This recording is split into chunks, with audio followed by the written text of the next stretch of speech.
So I want to say, first of all, hello, everyone, and thank you for coming to the event, A Conversation with Aron Ra. This event is hosted by the Center for Inquiry Canada, your community for science and secularism. My name is Rohit Mohindra, and I'm the Toronto branch manager and board member for CFIC, and I will be your moderator, interviewer, and friend for tonight. We are Canada's only national nonprofit with the mission of promoting and educating the public on critical thinking, science, and secularism. We help people make decisions based on evidence, rational thinking, and compassion. And therefore, in line with our mission statement, is to hold events like these, where we provide a venue for subject matter experts, intellects, and free thinkers to engage with you. And in order to put on events like these, we heavily rely on donations and memberships. So please consider that as you enjoy the talk that I'm very excited about. So here's a bit of background about the speaker, but I'm not sure anyone's going to need it. And I'm going to go slow because it's quite impressive. So Aron Ra is a secular activist advocating reason in education. He serves as the Texas State Director of American Atheists and hosts the Ramen podcast with Dan Arel and Mark Nebo of BeSecular. He has engaged in live debates with young Earth creationists and presented at skepticism conferences in Europe. And as a member of the Unholy Trinity, I like that name, he toured the United States and Australia with fellow atheist activists Seth Andrews and Matt Dillahunty. He's appeared in the documentary films My Week in Atheism and Batman and Jesus. He's published his first book, Foundational Falsehoods of Creationism, in 2016. And he's also heading the, I'm going to say it slowly, Phylogeny Explorer Project, an effort to render the entire evolutionary tree of life as a navigable online encyclopedia. And on top of all that, he is best known for his video series exposing the foundational falsehoods of creationism. Do you sleep is one of my first questions that I had. So the agenda for today is going to be as follows. We're going to start the event in literally 30 seconds. And we're going to have a dialogue between myself and Aron for about half an hour to 40 minutes. And then if there's time permitting, we will do some Q&A. I know Aron only has an hour, so I want to keep that in mind. And at that time for the Q&A, if you have any questions, there is a virtual way you can raise your hand, and I will unmute you and you can answer your question. And at some point in the chat window, I will be placing a link to Aron's Patreon website. So if you enjoy his talk and any of the work that he's done, please go support him on that. And with all that preamble completed, I now give you a conversation with Aron Ra. And I need to start off by unmuting you. Let's see if this works. Unmute. Yep, I think I'm unmuted. Perfect. Aron, how are you? It's all right. It's all right. Some of the information in the promo is a little bit out of date. I don't think, well, some of the stuff about the ramen, I haven't had a co-host on that for years now, but otherwise, very good. Well, if you're looking for one, I'm mainly at home these days with not much to do. So just let me know. And I actually just bought a green screen. I haven't had time to put it up yet, so I'm well on my way. So so let me know. Yeah, maybe we could do that, because sometimes it gets a little awkward giving interviews with people when it's just me. Yeah. I can understand. So I want to jump right into things because I think people are interested. There is a lot going on in the world right now. There's a lot of unrest around the world, but especially in the U.S. where you're from. There's COVID. There's racial inequality, social inequality. There's the denial of critical thinking and free thinking and evidence.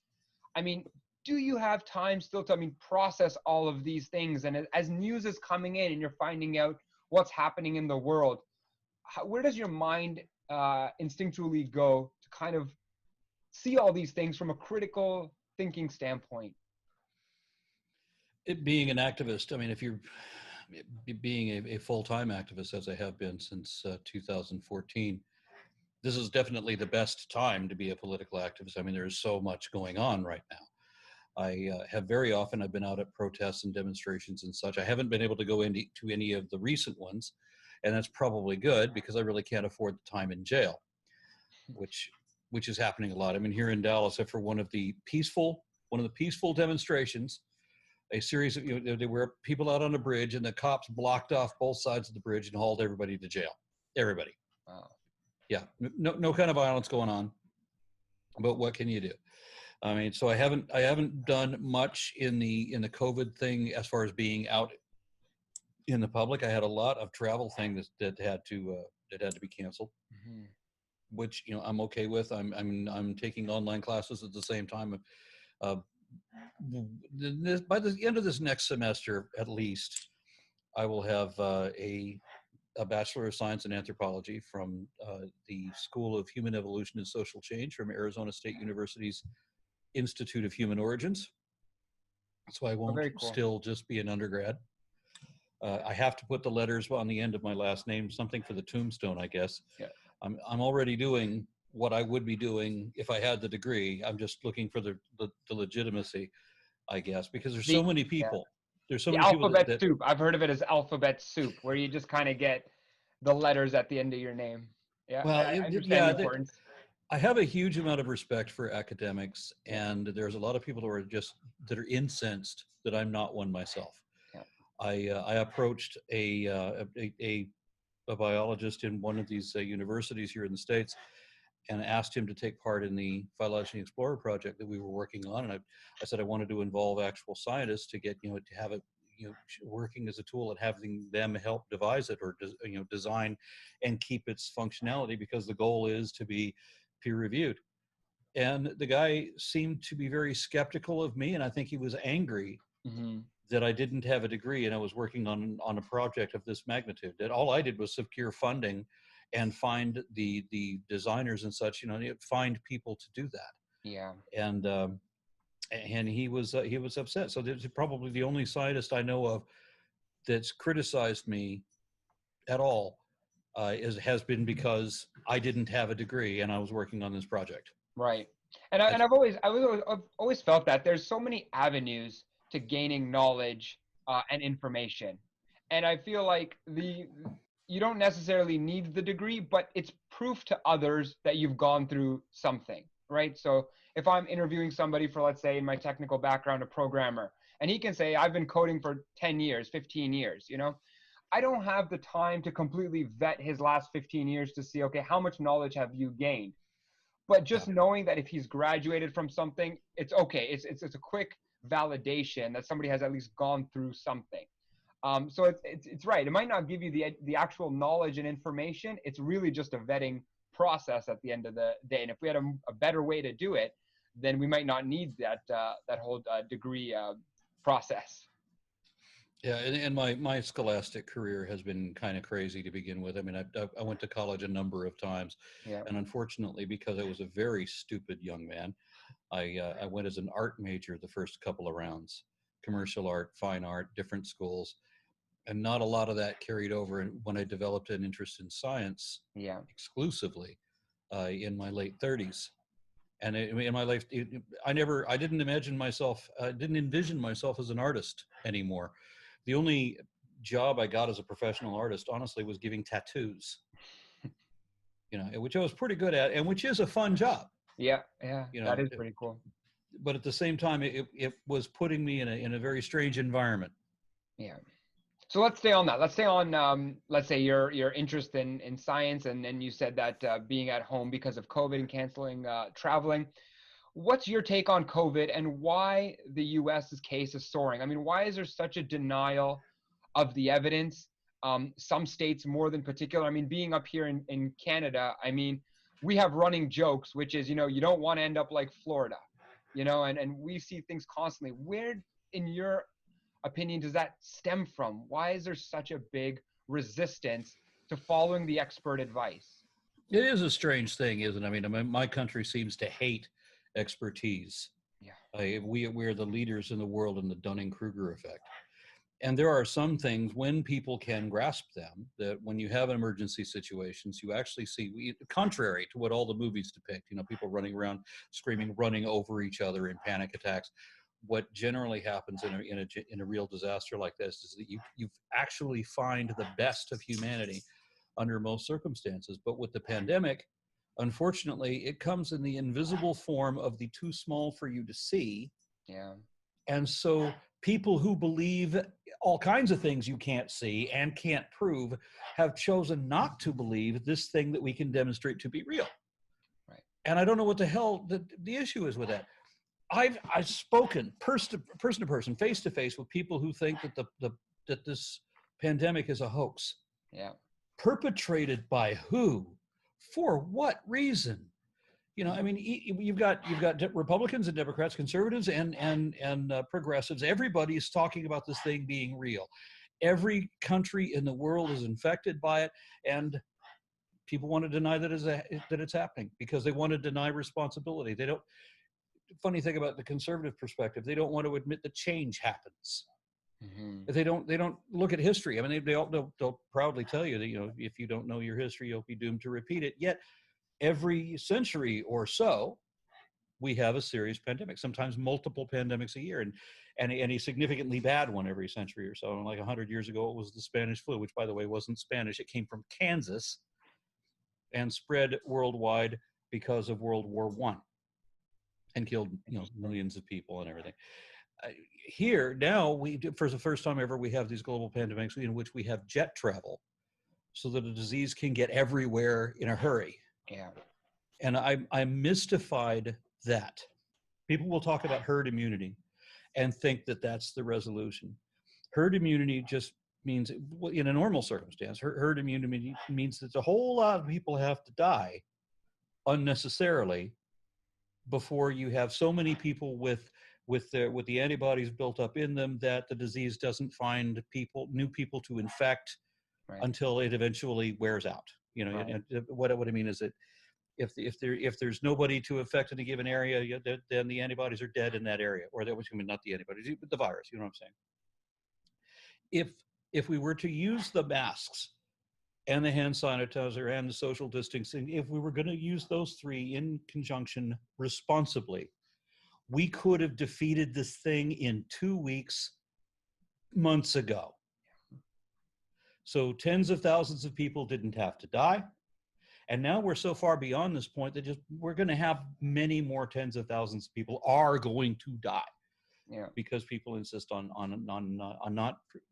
When they put these masks on, when they wear it, when they bother to wear it, they put the mask on under the nose. Excuse me, you're defeating the purpose of wearing the mask. What is the mask supposed to do? I have one of those that has the little pipe cleaner that Bill and I talked about. It clamps over your nose and it has a double layer of cloth that covers the mouth nicely, prevents the flow of air, so that what I breathe out doesn't travel 3 or 4 feet. It's restricted to my immediate area. So if everybody stays that distance, they have only a 30% chance of being infected by me if I'm wearing a mask and I'm contagious. If somebody else is, if I'm not wearing a mask and I'm contagious and you have your mask on, then you are 70% likely to be infected by me because I don't have a mask and I'm just some callous person who doesn't get my privilege, and so I'm going to be that way about it. And so I'm going to infect all kinds of people, including my own grandmother, my own children. A whole bunch of people are going to die unnecessarily because I wanted to make a political statement about my ignorance being celebrated. But if both of us are wearing a mask, the chance of, and we're staying, you know, the 6 feet apart and washing our hands and everything, that we have a 1% chance of infecting each other. So use of masks is vastly more efficient than herd immunity ever could be. And with this virus is is a coronavirus, and so is the common cold, some versions of the common cold. And the thing about the common cold, as you know, you can get it again and again and again. And it doesn't have to be new mutated strains like it is with the flu. We don't develop long-term antibodies naturally, which is going to be a special challenge for creating a vaccine. The real way to defeat this is going to have to be with masks and social distancing, and there's no other way around that. One of the things that I've heard is you know, we're rushing to open up schools for kids, because we need them to get back into school to become scientists and doctors, only for them to become scientists and doctors and then ignore them or ignore their advice. And it makes no logical sense. And you're right. If certain precautions were done immediately, I mean, this thing could have been mitigated a lot more. It could be done now. Do you think do you think there's any controversy though when early on people were saying to close the borders or eliminate travel from certain countries? I mean, I know there was some. No, they closed the borders too late. Right. Trump, in his infinite lack of wisdom, closed the borders on China after the virus had already been coming into the United States from a number of other countries. But there were some people on the left saying to close the border would be racist. And I personally don't see it as racist if it's a matter of life and death and global pandemic spreading. All right, well, I am unapologetically on the left. I would have never said anything about it being racist to close a border from a country because of a pandemic. It's stupid to only close one border when that source country isn't even necessarily the problem anymore. When we already have the disease here, it's kind of too late to worry about closing the borders anymore. Yeah. By the time it was unless you're going to close all of them. Yeah. By the time it was already identified in China or other places, it was already in the U.S. The testing just hadn't been done yet. Yep, and since we already had them coming in from Taiwan and also from Europe, from a number of locations in Europe all at once. So it had already gone around the world and it was already here from a number of different sources. By the way, as an amusing aside on that, I had to cancel a number of different events. I've been invited to a lot of different things that ended up not panning out, for whatever reason. They don't get funding, or you know how things sometimes fall apart. Well, we were going to do this thing in Sao Paulo, Brazil, but we couldn't raise the funds, or there was an issue, or the guy that's the producer ended up absconding out of the country with all of the money. Something like that very often happens. At one point, I was invited where I was actually scheduled to be, or I was tentatively going to be scheduled to be, in Wuhan in January of this year. And that, as of last November of 2019, that was the plan, was that I was going to be in Wuhan. Wow. And then, of course, that didn't pan out, and I was very disappointed when that didn't pan out. But then, in retrospect, yeah, I'm actually glad it did. So equally as disastrous, I was actually in February, I think it was mid-February, I was actually in New York City, which is just as scary. So I mean, at one point, I don't know if it's still the epicenter in the U.S. or that's changed down to the south, but yeah, I had a close call of my own in New York. But absolutely. I got lucky when this whole thing started. I mean, right as the Oh no. ended in South Africa. Yeah. And so they're like running these they want to scan my temperature and all like that, because nobody knew, right, how this thing, nobody knew that you could be asymptomatic for weeks and be contagious that whole time and maybe never get sick. But then if you get sick, it might be 2 weeks after you have it before you get sick, and then you can be sick for weeks after that. This is not like the flu. Right.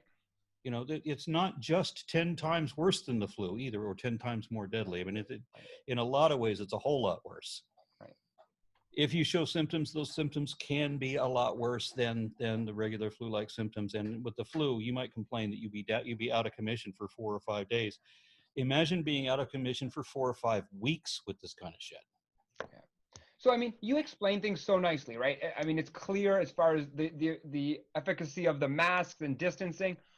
Why do you think people just don't get it?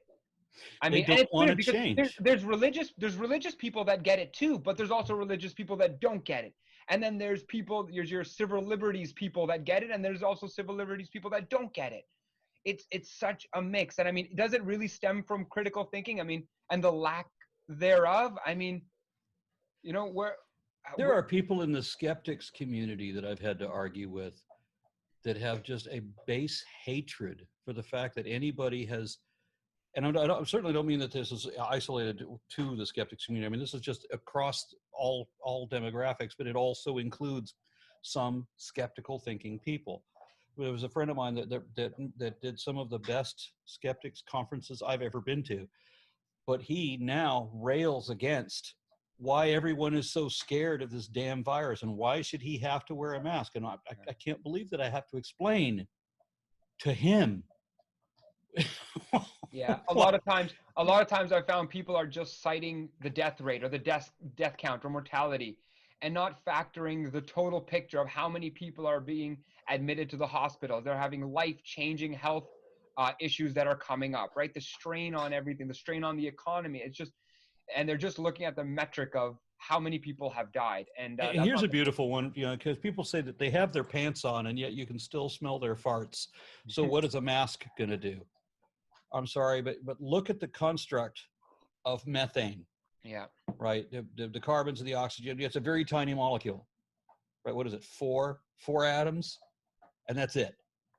Now, a virus is obviously not just a single molecule. You know, it's a much larger unit, and then the virus may be a lot smaller than a bacteria, but it's not usually traveling by itself. The virus is usually locked up in spittle, which is, of course, going to be a much larger construct. So it's not like farts. It's but you just can't get people to understand things that they can't see. Yeah. And I'm bewildered how they fully understand why the doctor is wearing a mask when they're giving surgery, when they're doing surgery. And the doctor is not trying to keep himself from being infected by whatever's coming out of you. He's trying to keep you from being infected by whatever's coming out of him. Patients on an operating table totally get that. But when they're asked to show an ounce, a modicum of courtesy and consideration for our fellow man, oh, fuck you, no. The other thing that I've heard is wearing the masks causes brain damage, because then you're forced to continuously inhale your own CO2, which is great that you brought up the surgeon experiment, because could you imagine how long we've had surgeons wearing masks, and if they continuously get more stupid, how they continue to be surgeons then. And you're right, people don't see the logic in that, and then they just rail against it. Yeah, and I don't like that when people want to paint this as a fear thing or a political thing. Yeah. As if somehow it's only leftists that are so afraid of the virus. Okay, first of all, I'm 57 years old. I think I'm pretty strong, but the symptoms that I've read about from this thing is killing children. It's killing teenagers. You know, it's killing very strong young people. My greater concern is that I had a family, I had kids here. Fortunately, you know, I scooted them off to college, and they're different places, most of them now, but I don't have the issue that I used to have. But if I'd caught this a few weeks ago, I run the risk of infecting a whole house full of people, including, my mother's frequently over here, you know, and my kids frequently over here. Can you imagine being responsible for anyone's death because you were irresponsible with this? I mean, look at the guy that goes to the Trump rallies and gets on camera and tells everybody to cough in his face because he wants to make fun of it being a hoax. Look how many people have died who insisted this shit was a hoax. Herman Cain, just for one of several examples. How many people have to die? And when Alyssa Milano got it, well, nobody likes Alyssa Milano because of some things she said years ago, so nobody thinks she was sick? Really? Is that how you think this works? How do you dismiss reality like this?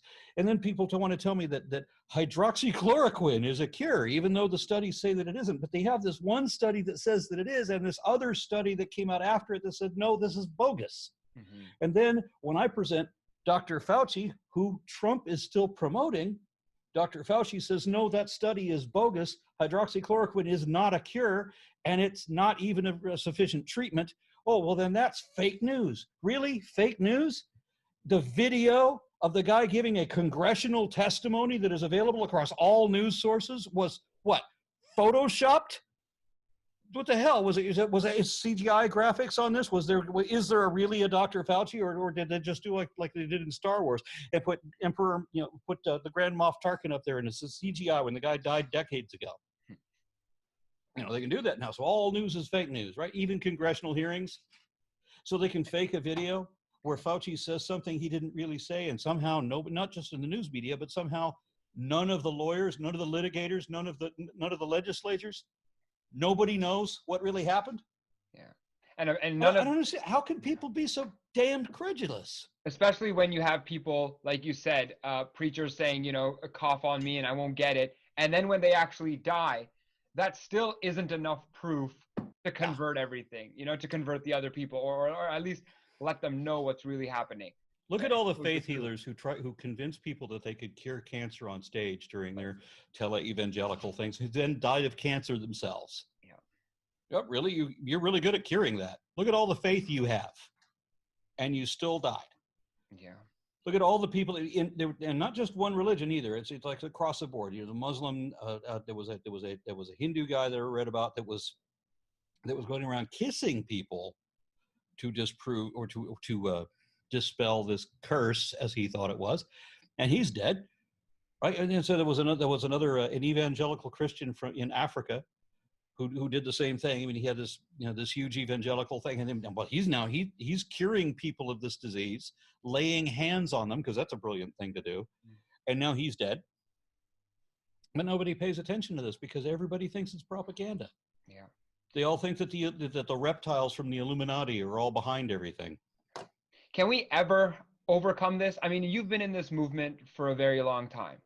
And I mean, you've probably seen it all and heard it all and talked to everybody. I mean, how do we get to a better society of critical thinkers? What have you learned over the years that if you were to impart your knowledge and wisdom on a new generation, or the would-be new generation of the people that are trying to fight the good fight? I mean, what have you learned? How do we get to a better place, a more scientific, evidence-based place, right? Including compassion, including everything, but shying away from conspiracies and bogus information.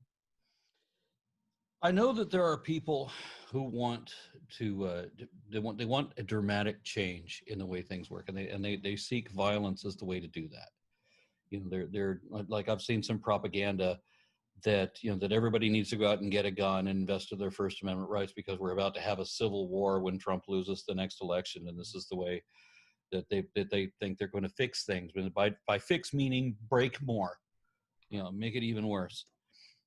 Sadly, and this is not going to be an encouraging thing at all, but in the last year or so, I mean, I have lost so much of my respect for Homo sapiens sapiens, man, the wise, the only species so arrogant that we called ourselves, named ourselves after wisdom, and yet we can't demonstrate it. There's going to be significant change. There's going to be a significant cost of life, and it's not going to be down to violence. It's going to be down to our own inability to recognize a problem and resolve it. We've already lost over 100,000 people just in the United States just for one thing. There's going to be other things that's going to be continuously worse. Yeah. And a lot of it has to do with extreme overpopulation. When you have so many people on the planet, you need to be very efficient in how you control diseases, in how you generate energy, and how you produce food. You have to be very efficient in all these things. And we are so not. Everybody's only caring about themselves, right? That's why everybody hates socialism. What's socialism? Sharing, right? Well, nobody wants to share. I got mine, fuck everybody else. That's the attitude that a lot of people have. They want to have, runaway, unregulated opportunity. They want to make sure that there's no regulations, that there's no inhibitions, that they don't necessarily have to pay taxes or follow laws. They want to be completely safe from everything, do whatever the hell I want to do. This is an absolute selfishness that is completely irresponsible. And somehow I am labeled a bad guy because I believe that human rights are more valuable than corporate profits running amok and destroying everything, as runaway capitalism will do. I don't identify as a socialist. I think I'm still a capitalist, but I do like the idea of capitalism and socialism being locked in an embrace, each restraining the other, because I know that runaway capitalism just means getting more and more corrupt. I don't think that runaway socialism could be as corrupt as runaway capitalism has already demonstrated itself to be just in this country just this year. if that makes any sense. It does. And I mean, what I'm trying to get through the layers is that this is not a quick fix type thing, right? There are so many layers to this, and this is generational changes that need to happen. It's not simply a thing of, well, they need to have better education in schools and that's it. Well, no, Yeah. because I mean, Sadly, that it's not a quick fix situation, but we Yeah. need an urgent solution at the same time. Yeah. We did not have 4 years to go run screaming in the other direction, right? We were already in 2016, we were in a situation where we knew we're headed for a cliff. We knew we're about to drive off the road. We know everything's going to go to hell. We need to hit the brakes. And there were some people like the Hillary campaign, for example, who was talking about incremental change. Let's continue to do the damage. Let's just do it slower. So she wants to continue doing the same damage just at a slower rate. And others of us were saying, no, we need to correct this. We need to do full stop, reversal, go the other way. And then we ended up with Trump, who's floor it, straight over the cliff. That's the way I see this. Yeah. We can't have incremental change anymore. We need urgent, decisive action. We could have created a whole new industries and new jobs just out of investing in green energy. It's amazing what we could have done. We know we have the technology very recently, but we have the technology to stem global climate change. We do. We have the technology to feed everybody in the planet, but we need to be invested in to do that, to share for other people and not just our own personal damned interests. Right. And on that line of thinking, I mean, I know it's a quick pivot, but it ties into everything as far as, quick changes, needing action now. I mean, there's a lot of issues in the US and racial inequality is one of them, right? And it ties into COVID too. I mean, people are passionate, right? There are protests almost in every major city across the US, people getting together because of, large grievances over generations that they have. And the thing to be doing actually is staying home because of COVID. And yet, because this is such a big issue and people are so passionate, they're coming out. I mean, How do you see these two issues just colliding and coming head to head? And one other piece I'll toss in, we're seeing now a trend in the removal of historical figures and statues, right? Because of things that people might have been doing or subscribing to their beliefs or actions in the past.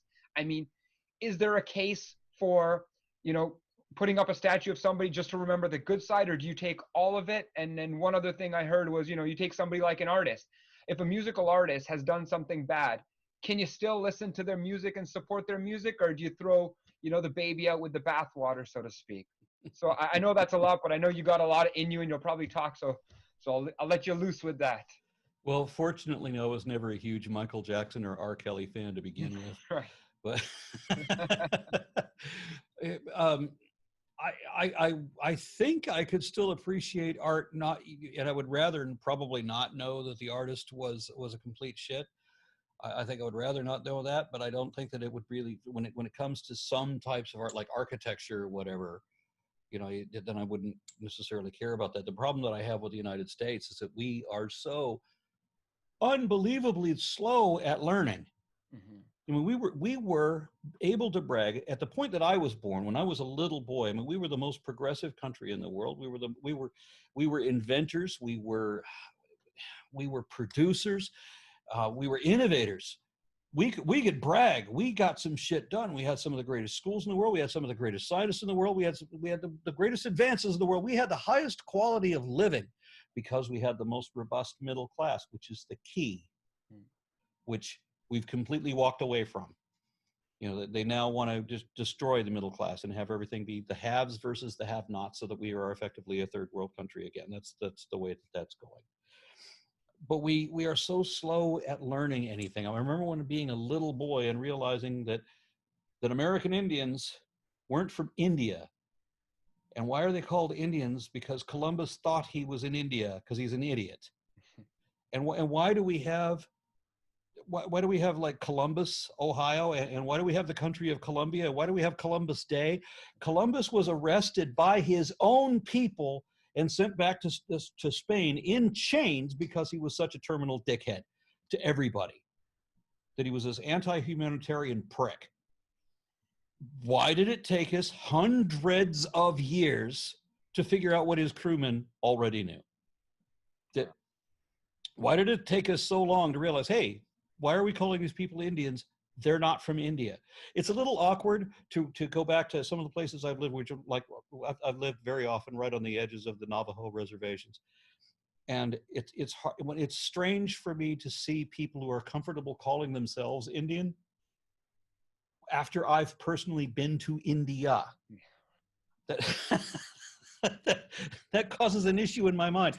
You're not from India. Right. Right. But why, seriously, why did it take us centuries to figure out that that was a mistake? Why did we ever name American bases after the traitors who fought against our country?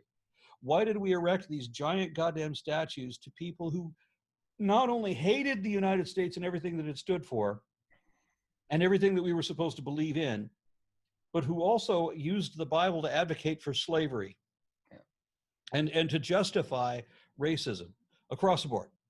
Why are we celebrating these people? I don't have a huge issue with taking down statues that are already erect. I'm confused why they ever got up in the first place. I'm totally good with renaming some things, but you know what? After 100 years, why didn't we know this already? Right.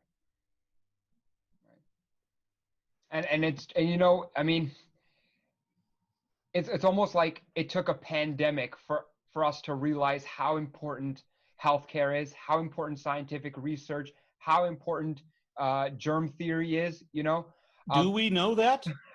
I You hope. say that I hope. it took us to figure that out. Who figured that out?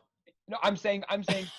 Yeah. What I'm saying is It now that certainly we're wasn't in the, it. you know, the legislators or the people in charge of government in Georgia. They haven't figured shit out. Yeah.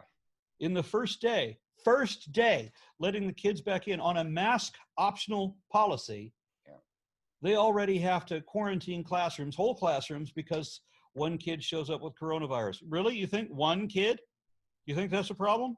You just packed a whole school shoulder to shoulder, and this is a surprise to you somehow. Who figured anything out? We are the stupidest people on the planet. Yeah. No, that's not a fair statement. But we are stupid people. We don't have the right to be as proud. It's hard for me. I was always a proud American, but it's really hard for me to be proud of being an American anymore. I've been to 22 other countries. I've seen almost every country I've gone to has done something better than we do. Mm-hmm. And I always wanted to think that, you know, why is it that when I was a little kid, I remember thinking, well, why is it that the Swiss make the best watches and the Germans make the best beer, and then these other country does all, you know, what better than Americans? We're Americans, damn it. Why don't we do the best goddamn everything?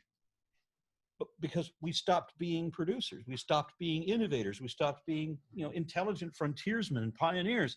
We started being consumers. Right. And so our education system was devised not to be productive anymore, because nobody wants thinkers who understand. They want believers who obey. And you can imagine where we're going with that. Yeah, and to clarify, what I meant was, you know, right now we are in the midst of something, right? I mean, and you take a look at something like 9/11, you know, whereas security wasn't a concern, right? It was comfort first, right? It was what's the experience like, and then we have 9/11. All of a sudden, security becomes an utmost priority, right? We have that's debatable, I understand, but we have No. people, We gave up freedoms out of fear.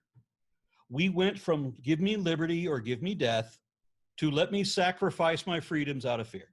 Mm-hmm. And there's another great saying on this. I can't remember what it was, but I mean, it's how you've given up both of these things. Mm-hmm. We're not the land of the free or the home of the brave. I don't think we ever were. This is the land of the fee and the home of the slave. This is the problem. I think you got an Amazon delivery person just came. Yeah. No, I know what you're driving at, and you know, we can only hope that situations like this are eye openers, and that through decades of, you know, cutting funding to institutions that need it, when something like this blows up, you know, it only highlights how much we should value these things, and you would hope that people would then start to reinvest and put more energy into this. And that's the hope that you can have with things like this, and social and racial inequality, is that what you were saying was, why did it take us, hundreds of years to finally tear down the statues? And maybe it just takes that long, but then there is something that happens where now it's actually happening, right? I mean, even now professional sports teams are talking about rechanging names. You're right. I mean, but these names have been offensive for decades, and we know they've been offensive for decades. But for some reason now, the teams are actually in talks about changing. So something has happened on that level. Whether it's surface and it'll actually happen is to be seen. Now, I know Dick about Jack about sports ball. Yeah. I know so little about sports ball that I couldn't even tell you who plays goalie for the Globetrotters. I don't know. But I remember that there's a team called the Redskins, or there was until recently. Still is, and that's what I was referring to. But yeah, and I'm thinking, when you finally get around to changing the name that you knew was a problem for the longest damn time, why not just call them the hateful pejoratives? I mean, just change the name like that. We are so slow to learn? Yeah. Why did it take us hundreds of years to figure out Columbus? Why did it take us hundreds of years to say, that our country believes that all men are created equal as long as they're men, and not necessarily equal, because only some of them are, and some of them we've dehumanized and put in our documents that they're only livestock and only qualify for 3/4 of a vote. How did the founding fathers not realize the huge gaping contradiction in what they had written? Yeah. And well, I don't mean to feel to sound hateful, or I know that I'm not saying anything positive. I'm just bitching today because the line of questions gives me no option to do anything else. I should have changed the title to the bitch fest with Aron Ra. Aron Ra venting, Aron Ra venting, But that's good. So with that, I think you're all warmed up and ready to go. I think we're going to open it up to some Q&A, because I know time was short, but I'm sure your fans and followers would love this opportunity to ask you questions. So